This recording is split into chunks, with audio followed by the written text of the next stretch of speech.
Huenda ukawa unajiuliza ni kwamba hizi ni video za zamani ama ni za kipindi hiki. Niko nazungumzia zamani na kuwa namaanisha zamani wakati ule ambao Mac Voice alikuwa hajatoka.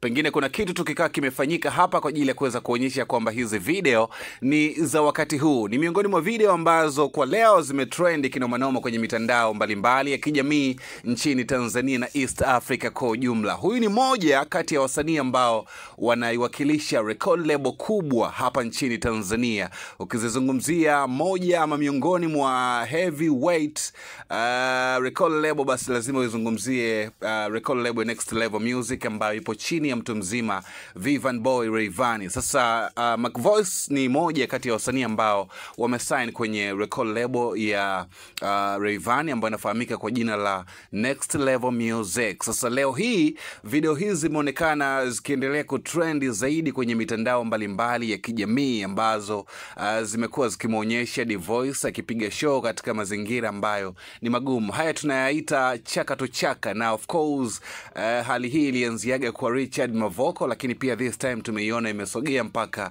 kwa Mac Voice, ili hali tu ya kwamba mpaka muda huu hapa kuna yoyote ambaye amejitokeza na kujibu kuhusiana na video hizi. By the way, huenda kwa najiuliza kwamba kwa nini tunaizungumzia hii.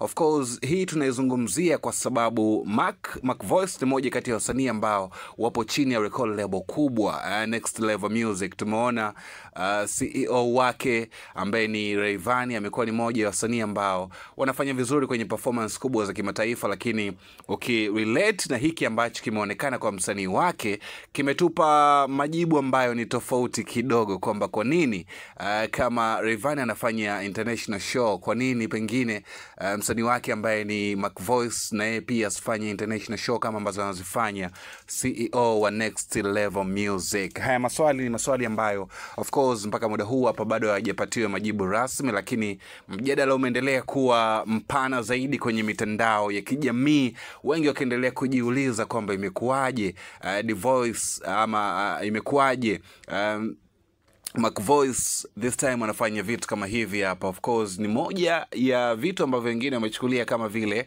ameidhalilisha record label ya Next Level Music. Sasa mimi naomba nikupitisha kwenye baadhi ya maoni ya watu mbalimbali huko kwenye mitandao ya kijamii kuhusiana na hiki ambacho kimeonekana kwa msanii ambaye ni wakilisha record label kubwa nchini Tanzania ambaye ni Mac Voice, moja ya wasanii ambao shahit na hit song kibao tu. Sasa hii ni moja ya video ambayo alikuwa akipiga show na akiimba wimbo wa Sara. Of course ni moja kati ya nyimbo ambazo zilipokelewa kwa ukubwa zaidi muda mfupi kidogo ambao umepita, na iliachiwa rasmi chini ya record label Next Level Music. So video hii inamuonyesha Mac Voice akiperform hii ngoma, na of course nitakusomea baadhi ya maoni ya watumiaji wa mitandao ya kijamii wakijaribu kuzungumzia kuhusiana na hili. Huyu wa kwanza ameandika Mheshimuni Konde Boy, Mheshimuni Konde Boy nyie jamani. Lakini pia huyu hapa akaja kwa kuandika ya kwamba hakuna mtu mgumu kumshauri kama mtu anayekaribia kutapeliwa. Umeona bana, of course wewe umekuja kaandika kwamba hakuna mtu mgumu kumshauri kama mtu ambaye anakaribia kutapeliwa. Lakini pia comment nyingine ama mawazo mengine ni pamoja na wazo la huyu mwamba ambaye alikuja hapa na kuandika ya kwamba kumbe msanii wa Baghdadi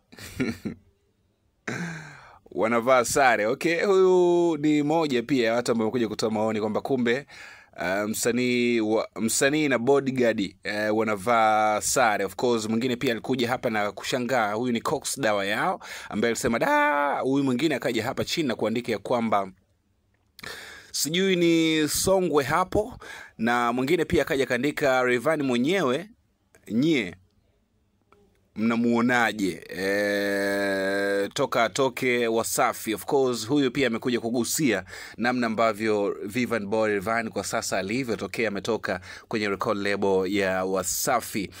Huyu anasema mbona kama kwenye zizi la ng'ombe. Lakini pia huyu akaandika huyu akaandika sasa kama kapewa milioni 1 asiimbe. Lakini pia huyu pia akaja kaandika kwamba mbona kama sio yeye. Lakini huyu mwingine pia alikuja hapa na kuandika comment yake kwa kuandika kwamba alizani kumiliki msanii ni kama kumiliki makalio. Saa tumeipunguza kidogo ukali wa maneno. Huyu akaja hapa kaguna, mwingine pia akaja kukuandika kwamba kuna muda mtu unakata tamaa tu, umeona bana. Lakini huyu akaandika pia maisha magumu unayajua. Huyu mwingine akaja akacomment hapa, kavaa kama nyimbo za 2010.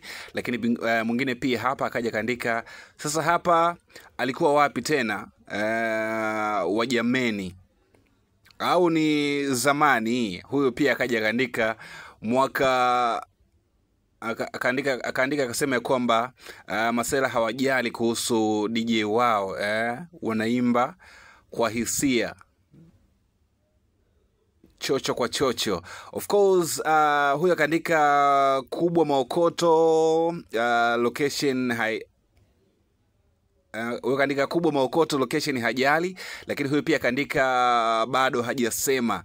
Huyu jamaa kaandika msige kumiliki wasanii kama kaka yenu Chibu. Oho, mjiulize tembo chui, muulize tembo chui. Of course huyu alikuwa anamaanisha wasijaribu kufuata nyayo ambazo amezifanya, ama nyayo ambazo anazozifuata Diamond Platnumz. Lakini pia akajaribu kuuliza kwamba muulize tembo chui Harmonize pamoja na Rayvanny. Of course kwa hiki ambacho kinatokea kwa sasa, maoni yako ni